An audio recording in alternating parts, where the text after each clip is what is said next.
Jadi pertama yang ingin saya tanyakan Bu, apa yang bisa sering menyebabkan macet Bu di daerah sini Bu?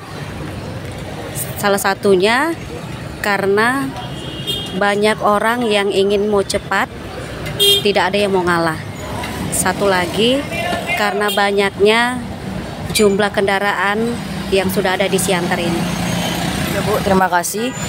Lanjutnya di Siantar ini Bu, di mana kemacetan yang sering terjadi selain di Pajak Oras ini Bu? Di Parluasan ataupun di Cokro maupun di jalan di Simpang 2, Jalan Gereja. Oke, terima kasih Bu. Lalu kapan saja kemacetan sering terjadi Bu? Apakah di hari-hari besar gitu Bu? Biasanya di pagi-pagi selalu ngantar anak sekolah ataupun siang waktu jemput ataupun pulang kerja sore hari, terutama pada saat libur-libur panjang seperti hari Kamis sampai hari Sabtu kemarin. Oke Bu, terima kasih. Lalu biasanya Bu, kalau di daerah sini siapa yang sering menangani macet? Biasanya itu kalau tidak ada polisi pasti macetnya makin panjang, atau bagian DLL ACR. Biasanya mereka yang ngerjakan. Begitu ya Bu. Lalu macet di sini mengapa sering terjadi sekali Bu? Apa faktor utamanya? Faktor utamanya yaitu karena mungkin jalannya sudah sempit atau banyaknya jalan yang rusak.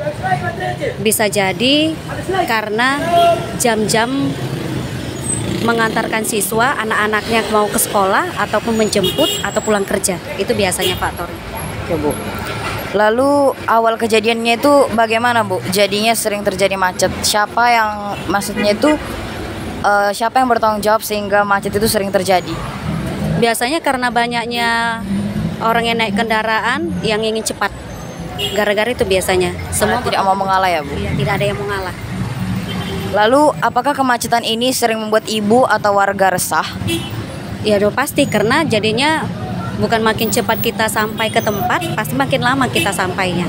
Sesudah itu pasti kita jadinya makin tambah gimana ya?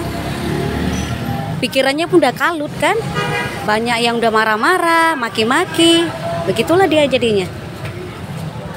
Lalu apa yang bisa Ibu lakukan untuk mencegah macet Bu? Pencegahannya paling kalau saya pribadi ya sabarlah menunggu, jangan mau menerobos.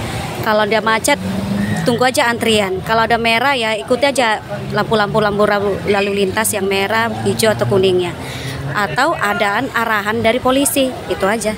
Oke, terima kasih ya Bu. Lalu apa yang pernah Ibu lihat atau penanganan pertama yang biasa dilakukan oleh polisi? Biasanya mereka itu langsung datang ke bagian depan trotoar, mengamankan, membuatkan ada yang membuat ada pembagian kerja, ada dia bagian masuk, yang mana dulu bagian yang lewat, mana yang berhenti kendaraannya, agar lebih lancar, lebih cepat dia. Dan biasanya manusia itu orang-orang pasti takut kalau udah polisi yang turun, ya kan? Pertanyaan terakhir nih Bu, apa tanggapan Ibu mengenai macet di sini atau apa pesan yang ingin Ibu sampaikan kepada orang-orang di sini agar tidak terjadi kemacetan Bu? Marilah kita sama-sama menggalakkan budidaya antri, dan kita sama-sama semua manusia sebenarnya pengen cepat semuanya, tapi budayakanlah antri itu, budayakanlah sabaran itu agar tercapai keinginan kita untuk sama-sama cepat, dan kita juga sampai ke tempat atau tujuan kita juga dengan selamat, sampai dengan cepat juga. Itulah.